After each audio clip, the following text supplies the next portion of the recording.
Alright, I'm going to do a quick review of the watch that I got from Kickstarter. This is not going to be anything professional or anything like that. I just kind of do this for fun. I'm going to give my opinions, and I'm probably going to miss a few things, but it's a review nonetheless. This is called the Olto-8 Chrono, and the key is there to, unlock the gate, hence the name. So, I've been wearing it for a week, minus weekends. I got it about Monday evening. And for the most part, I really like this watch. It's got a complication that I don't think I've really ever seen before on a modern watch.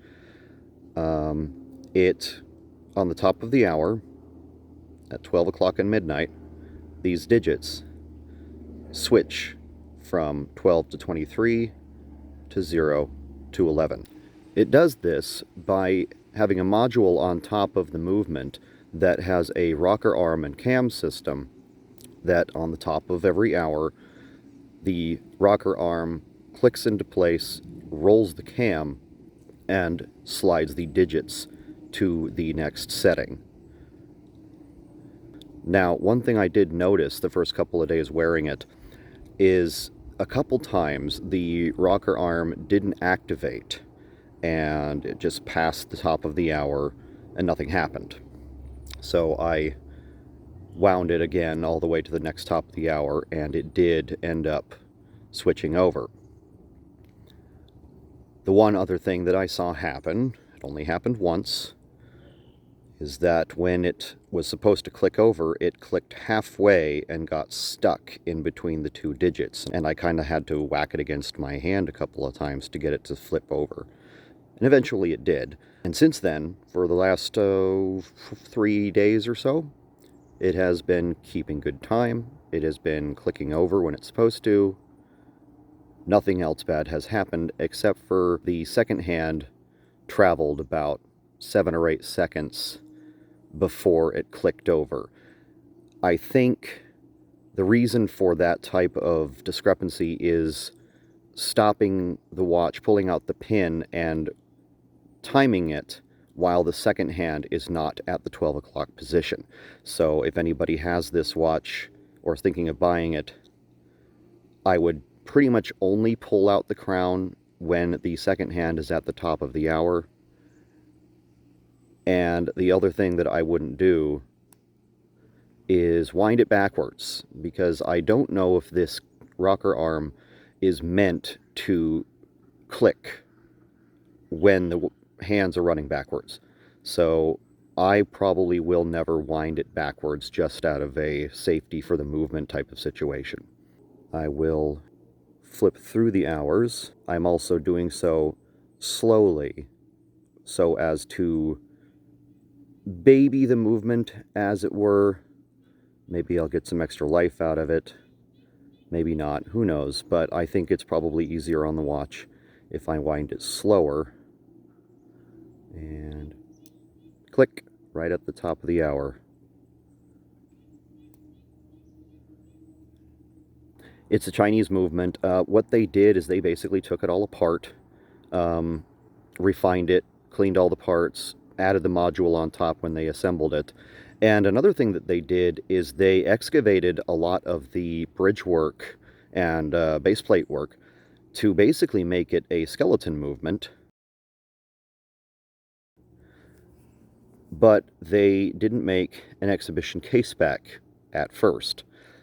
A lot of people who were contributing to the Kickstarter basically was like, why? It's a beautiful movement. Shouldn't we be able to see it? And eventually, after so much funding, they did have the ability to offer some more colors and some customizations on the back, like an exhibition case back, a different color of movement, either the dark gunmetal or the light silver, refining, as in they would repolish and even kind of bevel all the parts for an extra fee. And then on top of that, the last choice is a custom gold-plated rotor. And if you get all of those, that's an extra couple $100 at least when it was the Kickstarter. I think it's more now that the Kickstarter is done and you can just buy it for retail. I didn't need all that, so I just kept the case back the way it was because I already know what the movement looks like, and you're not often just staring at the case back while you wear your watch, so I opted not to pay extra for that. But this was one of the extra colors, the maroon dial with the gold hands, and honestly, I like this better than any of the options it originally had, so I'm kind of glad that they added those choices. Strap is a beautiful gray with this kind of calfskin like leather instead of like alligator leather with the scale printing. Your standard buckle with the Olto-8 logo. And another thing that's real nice is it's a titanium case, so it's extremely light. It's got the 8 on the crown there, and then because this is polished, the bezel is obviously stainless steel, since this is more than likely grade 3 titanium, which cannot be polished. Grade 5 titanium can be polished, but it's also a lot more expensive. The case is basically a Calatrava style. Patek Philippe originally used that style where the case just kind of sweeps into the lugs without a lot of break. And the one thing that I really like about this case is these little excavations on the mid case that are not necessary at all. They're just for aesthetic purposes. And they can't be terribly easy to do out of, you know, just making the case with machine tools. The last place I really saw a watch company that does this repeatedly is H. Moser and C. They love excavating the lugs in the side case like that. So I really like that addition. It's very subtle, but people like me who collect watches really notice something like that, and it really kind of distinguishes it apart from other regular Calatrava style cases. So I really like those. The dial is stamped guilloche on the middle there, and it's got a minute track right on the outside of the guilloche and on the outside of the dial. You don't see a double minute track terribly often. The digits are more or less Breguet style. It might not be exactly Breguet, but it's very, very close to the Breguet font. Another thing I really like is the hands are also Breguet with the circles at the almost tips, and then there's a tip past the circle. And there's a mirror polish facet on the inside of each circle, whereas the rest of the hand is kind of a brushed steel look. And so that's the little addition there with the mirror polish on the inside of the circles is really nice.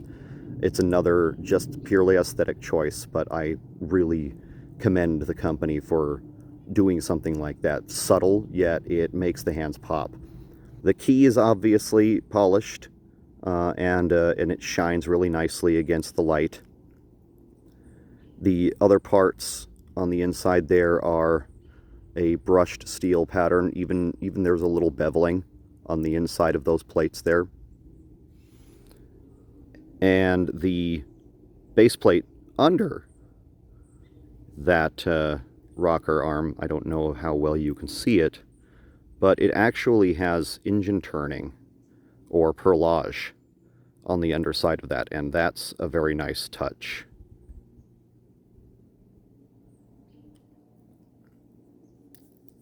Standard case back, at least the one that isn't exhibition. It's got the Chrono Gate logo in there. It's got sapphire glass, automatic movement, and 50 meters water resistant. Other than that, the couple of issues that I had with it, the first couple of days I wore it, I'm hoping wearing it for several days kind of worked out the kinks, because since then I haven't had any issues. But it wears small. It's pretty much a universally wearable watch. A woman can definitely wear it with a smaller wrist. because it doesn't wear very big at all. I'm very much enjoying it, and I've gotten a lot of compliments at work, and I'm definitely going to keep this one in rotation because I'm really, really liking it. Once again, the Olto-8 Chrono, you can get them on their website now. The Kickstarter's over, but they're still selling them for retail. And hope everyone enjoyed my very unprofessional review. And next watch I get, I'll make another.